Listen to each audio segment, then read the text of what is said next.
Ivey and Patrik have obviously played a ton of very big poker against each other over the years. But actually the last few years I don't think they've played too much. In a game together? Ooh. I'm sure they've played some, but I don't think it's been, you know, the three of us used to play against each other all the time.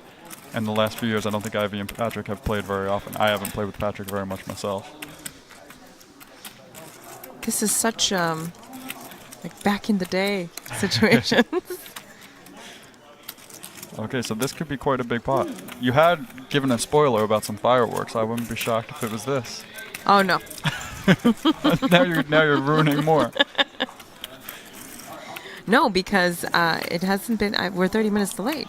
I'm just teasing. Okay, so I'm not now ruining. Patrik flop top set here. He has a lot of options here. I wouldn't be surprised if he checks. I wouldn't be surprised if he bets. And I don't expect Ivey to fold unless Patrik bets huge. Yeah, so Ivey bets only, or Patrik bets only 40,000. Ivey's not going to fold here. I expect him usually to call and hope to hit on the turn, but sometimes he'll raise the flop here.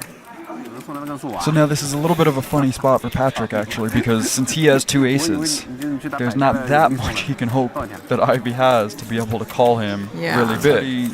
Interesting turn for Patrik to check if he wants, but it also makes sense for him to make another bet some of the time, especially with Patrik's history that he a lot of times can put a lot of pressure on people.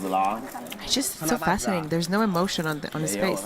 He's just like, from the beginning until the end, it's always the same face. It's just so crazy. And this is a little bit of a, you know, a little unusual of a call, but not a big surprise.